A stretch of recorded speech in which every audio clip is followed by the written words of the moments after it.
Welcome to the Behind Beliefs and Behaviors podcast, where we take you on a journey of what is behind the specific beliefs and behaviors that impact individuals and organizations.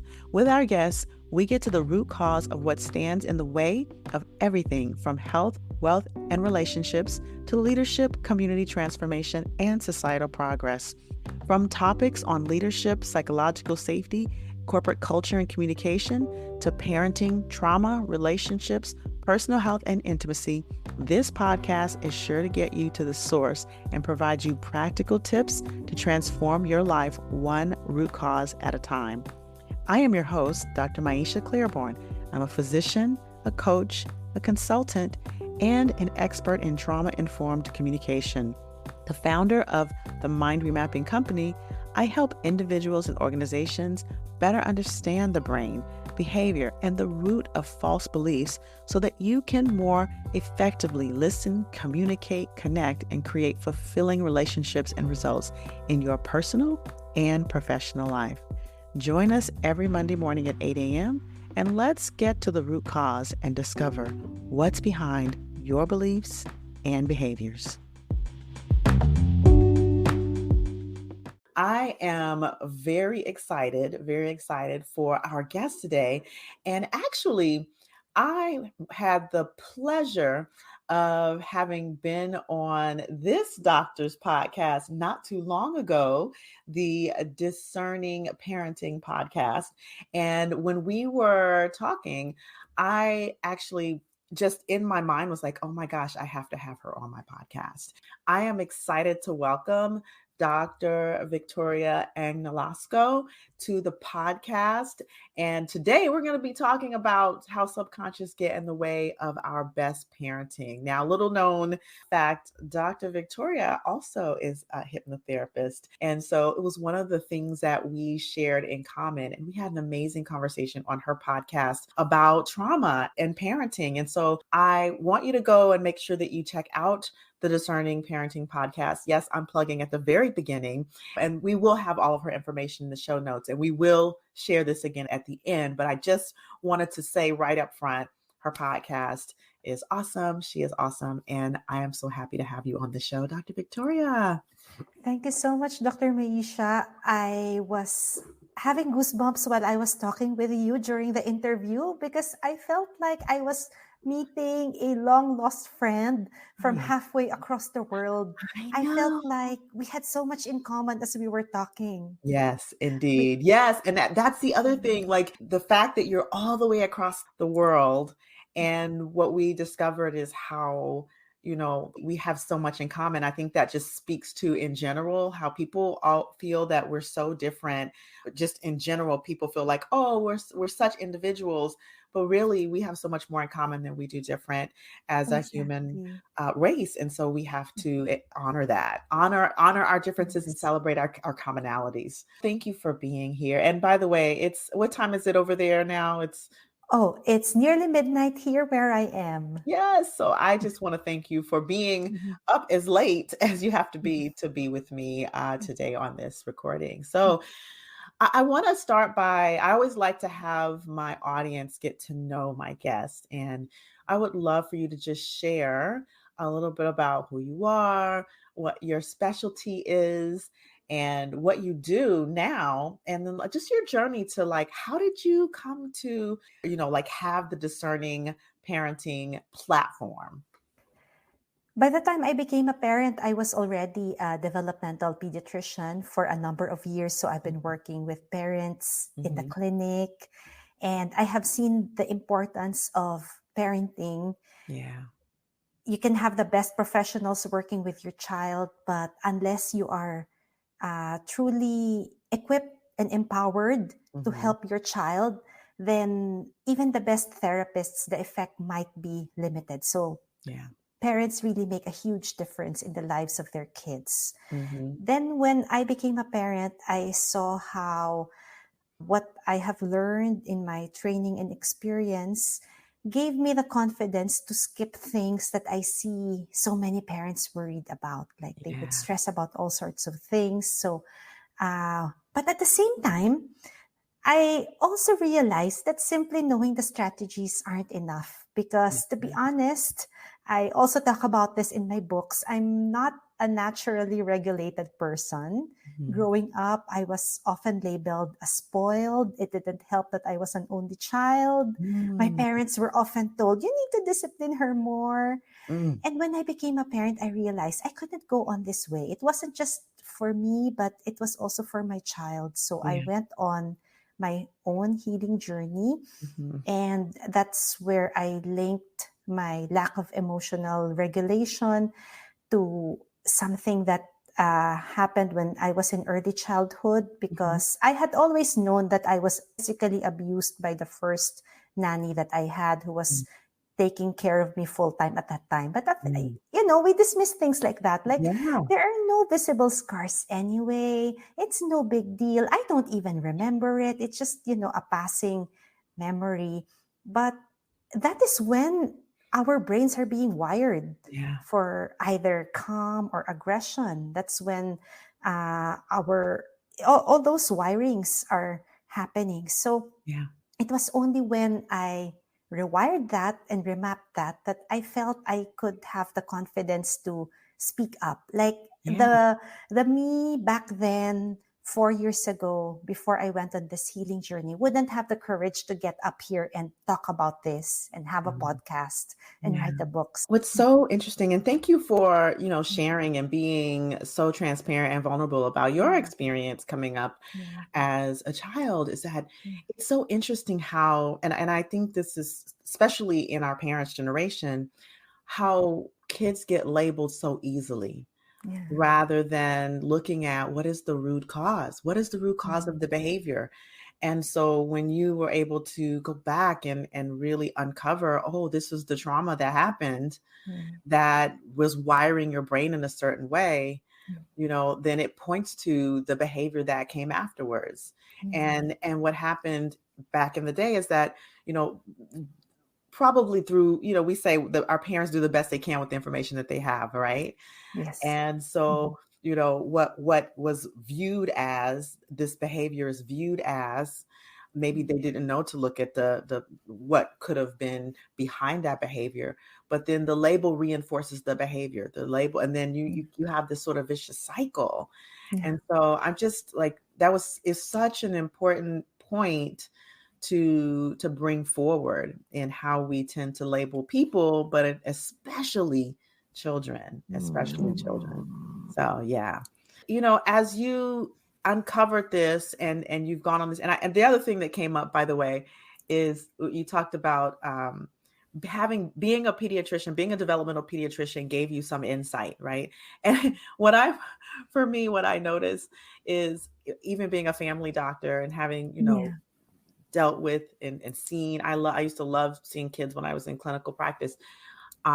When I had my son, there were some things that I was like, okay, but then there were some places where all of my training went out the window. Did you find that Exactly. to be true? Exactly. That's true. It's like, I should know this, but my mom brain is actually Yeah. stronger than my doctor brain right now, Yeah, I remember when my child was a newborn, and then I called my pediatrician friend in the middle of the night, panicking, which I guess moms here can relate. Yes, absolutely, absolutely. Like, it's our kid. Yeah. So it's like, what if we miss something? What if it's not what we think? Like that. Yeah. Well, I Mhm. would love to know, as Mhm. you went on this healing journey, what were the changes that you saw? How did that impact your relationship as a parent? Well, first of all, I think I realized the impact that early experiences had on how I was behaving. So I was able to be kinder to myself. So Good. it wasn't, oh, I can't be regulated because there's something fundamentally wrong with me, Mhm. or because I'm just spoiled, or I should be more grateful, I should have more willpower. Right. But it was really, maybe in a way, something biological that Mhm. my brain was programmed to react that way. Mhm. So knowing that, it gave me, I guess, the space to heal Mhm. and to be more mindful. I guess because the healing work that we do, Dr. Maisha, works on the subconscious. Yeah. So I guess it's something that we just feel more confident and Yeah. more okay after having experienced that and Yeah. like listening to the recordings Mhm. that are that target the subconscious. It's something that simply knowing the strategies will help, and that's a Mhm. big part of it. But again, during those times, I was reading all these self-help Yeah. books Mhm. and doing all of the positive thinking affirmations. But when we get upset, our prefrontal cortex, the higher part of the brain, just flips Yeah, out, so it stops working. So exactly. all of that goes out the window. Mhm. So I guess with the subconscious work that we did, even if the conscious mind goes out the window, since the subconscious has been rewired, we're able to respond Yeah. better. So, for example, when my child expresses big feelings, I'm not saying I'm doing it perfectly, okay? Someone Right. might see me and say, yeah, so, and then he has big feelings, and I find myself also being triggered and getting upset.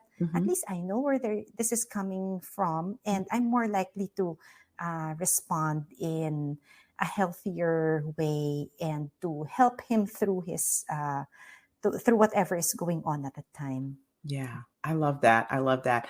I think, one of the things that really jumped out at me is that self-compassion part. Yeah, yeah. That when we begin to understand that there is a root cause, Mm. there is I remember for myself growing up, and I may or may not share this on the podcast, I can't remember, but I grew up in a home of domestic violence, witnessing domestic violence as a child.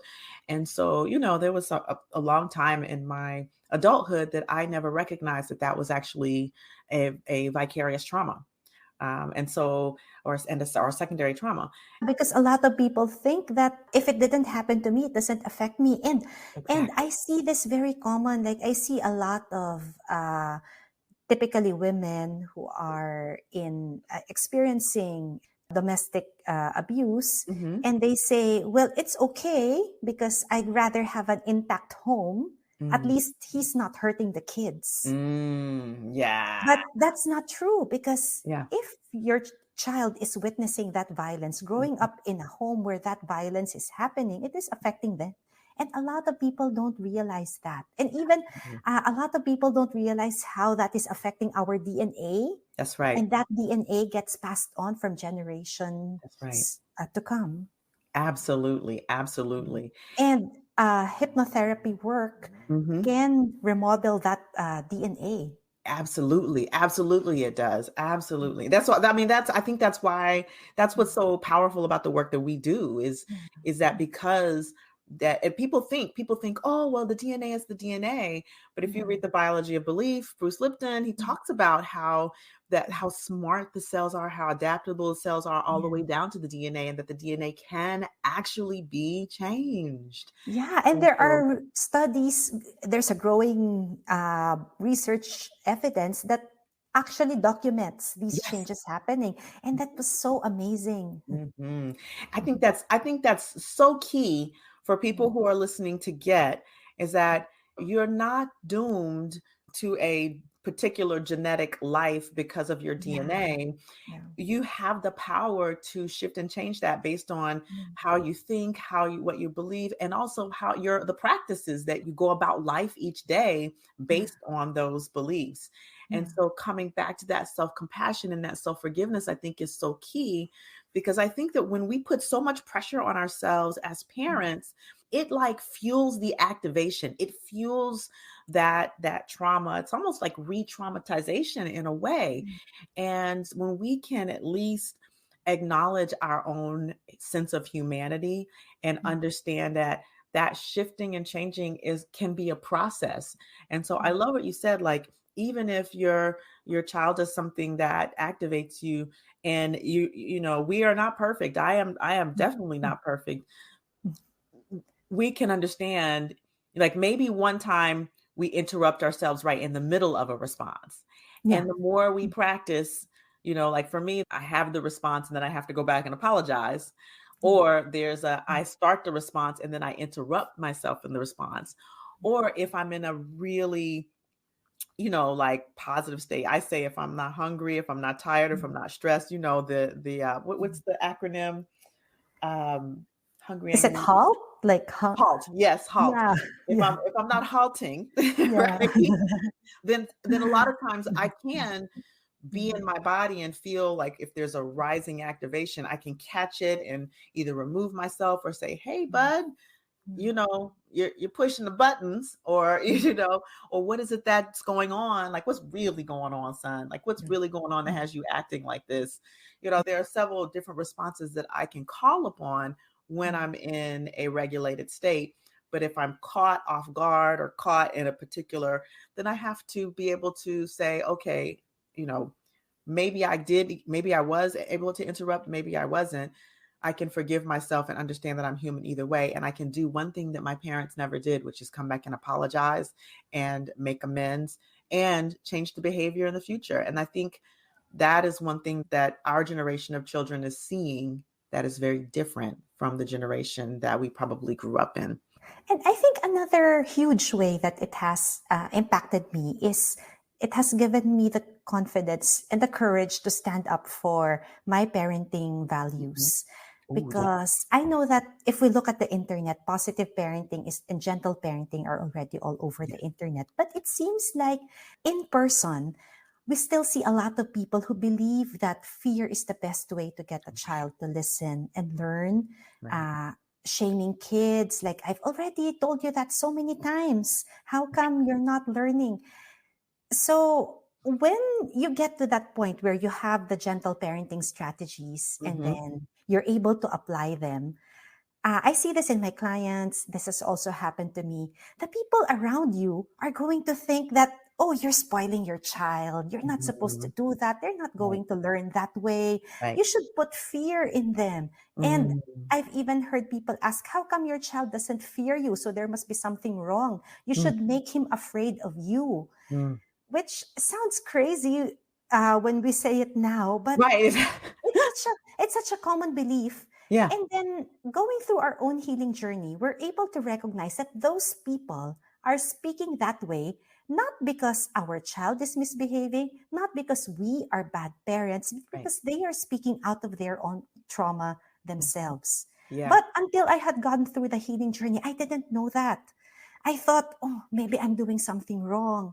And the clients I work with often say this, like they feel that their kids are bad and they feel that they're being bad parents, and they constantly question themselves. Like, if they get angry, they feel guilty that they're angry. But if they don't get angry, they feel guilty that they're spoiling their kids.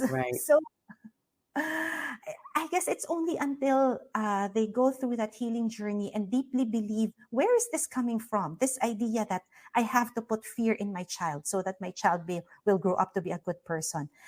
When they were kids in early childhood, when those brain connections were being formed.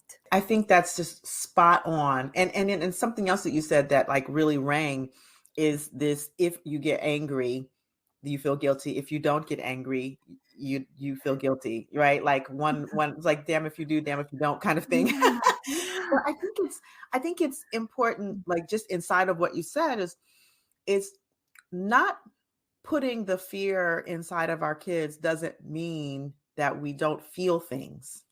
Yes. And I think that's important. That's an important distinction for parents to get. When gentle parenting is displayed on social media, it looks like, oh, Johnny, don't do that. Yeah, something like, oh, it's not a good idea to hit your sister. I know you're upset. Something like that. Yeah. It's not always like that. Like, gentle parenting can be firm, can use your regular voice, but maybe it doesn't involve yelling. Maybe I guess those are the nuances that get missed on social media. Yes. That's why I like podcasts and more in-depth ways to help others, because sometimes if it's just bite-sized, like one sentence on social media, it can be taken out of context, It which can lead can. to the wrong ideas. It can. And it can leave parents who are attempting to parent gently, parent consciously, it can leave them feeling defeated, Yeah, right? Because they're like, oh, if this is what it's supposed to look like, I'll never be able to do that. So I may as well just do it the old way. yeah, And so I think it's important for us as parents and for the parents listening to really get that distinction. It's like, yes, you'll feel things and you won't always get it right all the time. yeah. But with, just like listening to podcasts and actually delving into, and that's the next question is, in terms of what you did, delving into the subconscious and what you do with your parents. And I'd really love to ask, like, how do you work with your parents in beginning to work with their own unconscious beliefs and their own subconscious blocks to help them be the best of a parent that they can be as well? Well, we have courses about different parenting strategies. And then for many of them, we also do guided meditation, Oh, I love that. which also has been shown that even as little as 15 minutes of meditation a day can already have effects on your heart Mhm. and how your body works, Yeah. and it can already provide health benefits. So it's also a form of self-care for parents Mm. that at the same time empowers them. And then I am also one of the first trained practitioners in an integrative healing method called heart healing. Oh. So it's a hypnotherapy based journey that it was founded by Natasha Bray from the UK, and it's also accredited a university level course in the United Kingdom. So it takes them through healing wounds like not feeling enough Oh, in different ways. yeah. And I know that that is something that a lot of parents feel all the time, not enough. Like, I'm not doing enough. I'm not giving my kids enough. Mhm. I'm not good enough a parent. I love that. I love that. It reminds me of what you're speaking of, reminds me of this discipline called heart math. What is the similarity or differences in that? If you you're familiar? Are you familiar with heart math? Yeah. Yeah, Yeah. I have seen their website, but I guess since I didn't have training in it, I'm not sure if I can comment on that. Right, right, right, right, right, right. Yeah. Yeah, Mhm. Mhm. there's Mhm. I think what you're talking about has quite a bit more depth than, but just like the concept of the synchronicity between, like the heart healing, the heart level healing, and the synchronicity between mom and child that happens at an energetic level can be Yeah. very, very healing. So it's pretty exciting. I'd love to, I'd love to like even know more about that and Mm. that in of itself, because I imagine again working at the subconscious level, it really does rewire the neurology. And it's interesting because when we talk about the mind body connection, a lot of times when people think about rewiring the brain, they're thinking it's just up here, but the mind and the body are intimately connected. The brain and Yes. the nervous system are intimately connected, and so trauma lives in the body as much as it lives in the mind. So I think what you do is so important from that standpoint.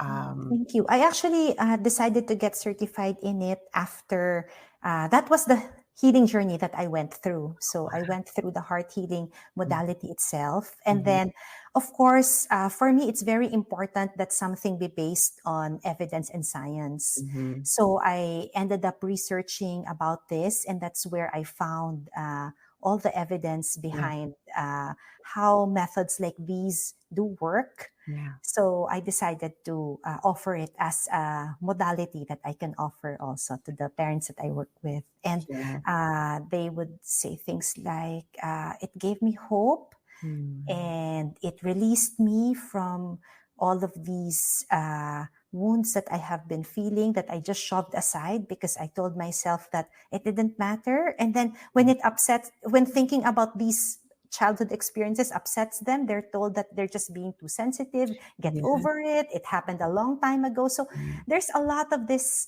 invalidation and dismissing that is happening, but it is affecting our day-to-day lives until Mhm. now. So as long as it is affecting us, and if it affects them, sometimes they feel that they're being weak. Like, what is wrong with me? Why am I being weak that this is affecting me? Others experience something worse, and it's not affecting them. So, but we'll never know Right. because, again, these are things that we don't necessarily realize in the conscious mind. And Mhm. part of the journey is to open us up so that we're able to look at these Yeah. and then heal them at the root. Yes, yes, yes, yes, indeed. Yeah, I love that. Oh, wow. I think that, as we move into this new age of parenting, it's just as important for us to do our work as it is to be looking at our kids. And one thing that you said that is just, you said it a couple of times that keeps popping back in my head is that when we're affected, our kids are affected. Yes, exactly. Whether it's something as extreme as abuse in the home or something that seems a little bit more subtle, like our own mental health, mental well-being, Yes. our kids notice everything. Or when we're And just simply exhausted from trying to be everything to everybody, like most parents. yeah, they're always watching. They're little sponges that are always absorbing. I think that we have to remember that our best parenting will come when we do the work ourselves. And I think that's what I hear in a lot of what you've been saying is like, this healing journey that you went on, it it's helped you to be a more effective mommy, you know? And so just encouraging parents to look into that and do the same. Oh my goodness. I'm here and I'm looking at all of your products and programs. I was like, wow, there's so many things we could talk about. But I just want to like name them out because I think that the audience should know some of the work that you do. And then I just, I appreciate you coming on and just talking about your healing journey more than anything. But you've got a program that's called Toddler Sensory Play and Learning Through Play. You've got Tame Your Toddler's Tantrums, potty training. Boy, I'm saying like some of these, I'm like, man, I wish I had known this when my son was coming up. Teaching emotional regulation, feeding baby right, the Discerning Parents Club.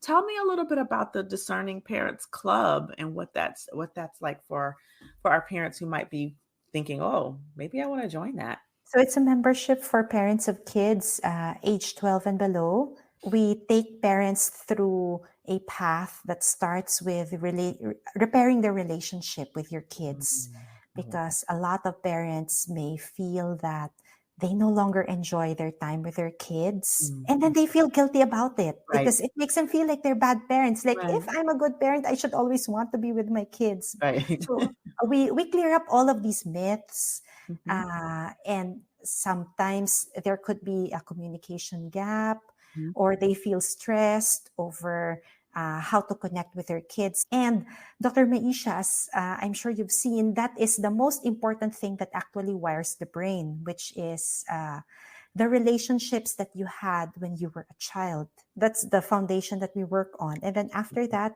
we also help them handle parenting challenges. mhm, So we have trainings on things like, we also do have things like potty training, mhm. handling picky eating, Yeah. handling tantrums.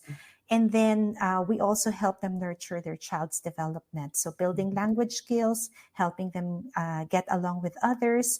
And we also have specific trainings on topics requested by members. Like we just had a training about being a calmer parent and breaking the yelling cycle. Yeah. And that also includes healing meditation. So it's a combination of both the strategies as well as the healing work. And it's both membership and the coaching, because they have the chance to message me privately using private messaging.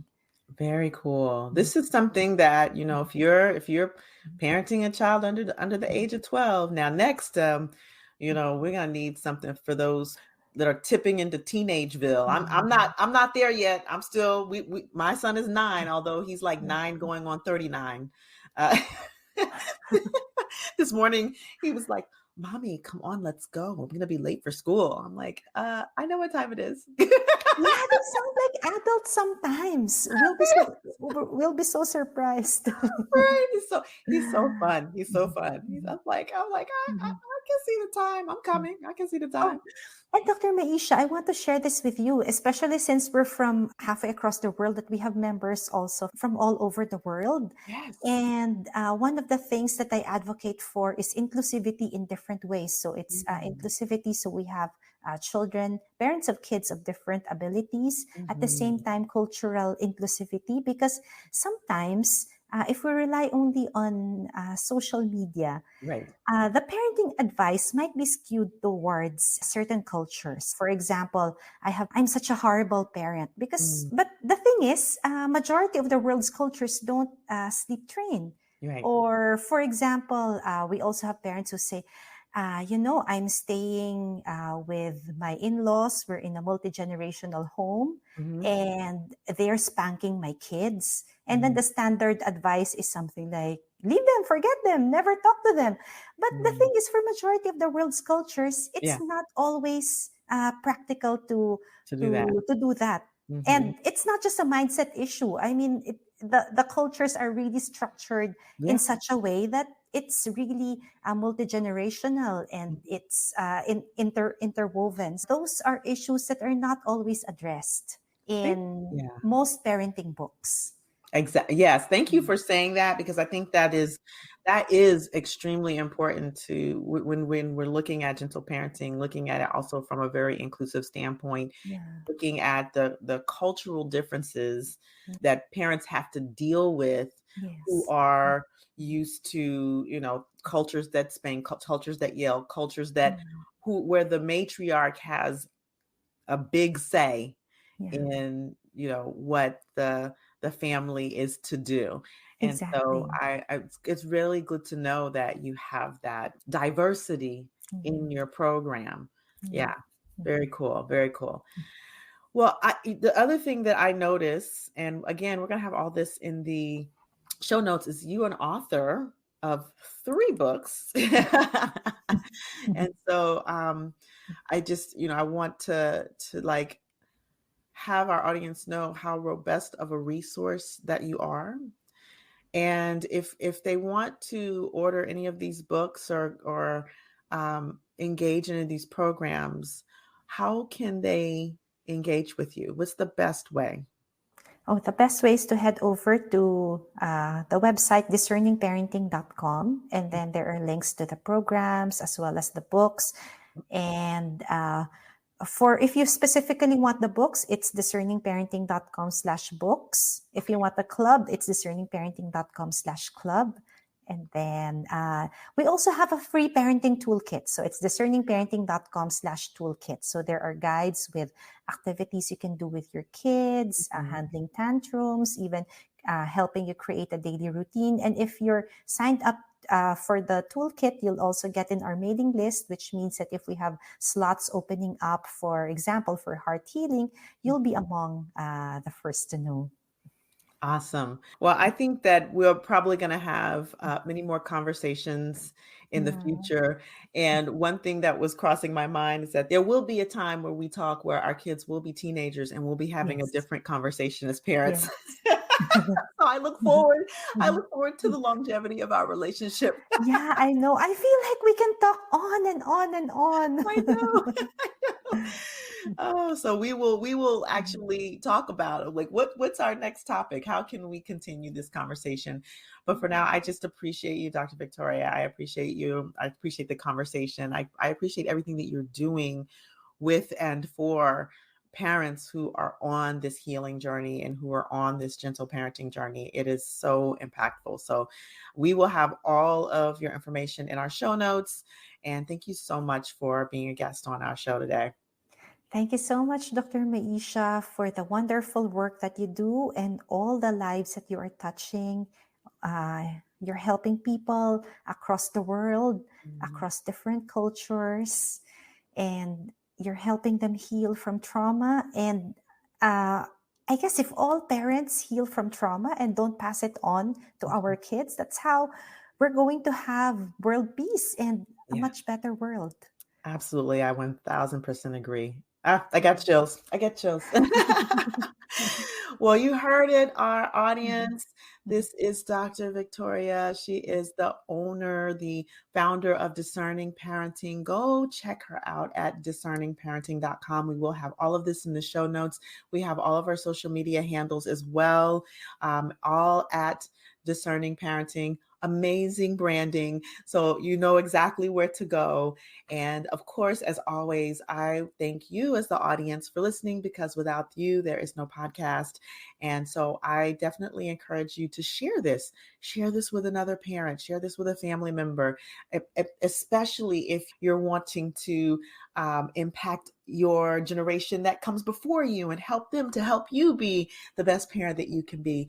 Please share this episode with others and go check out the Discerning Parenting podcast, because that is where you're going to get a lot more wonderful information about how you can heal along your parenting journey and stop generational cycles of trauma from being passed down to your children. So with that, pass this on, leave us a review so we know that we are making an impact, and we will see you on the next episode. Until then, stay empowered.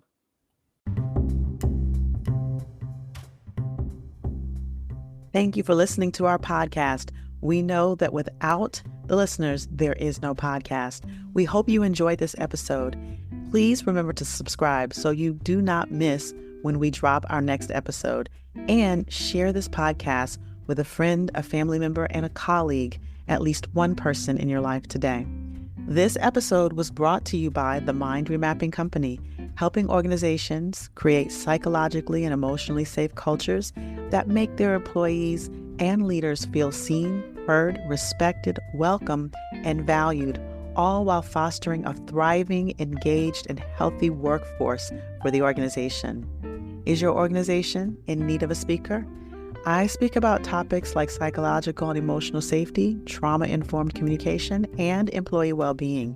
If this is aligned with your organizational inclusion, belonging, or leadership goals, contact me, Dr. Maisha, by going to www.mindremappingacademy.com. That's mindremappingacademy.com. Finally, we train leaders, but we also train coaches. If you're interested in becoming a trauma-informed coach, visit our website as well and check out our NLP coach trainings and certifications. We'll see you on the next episode.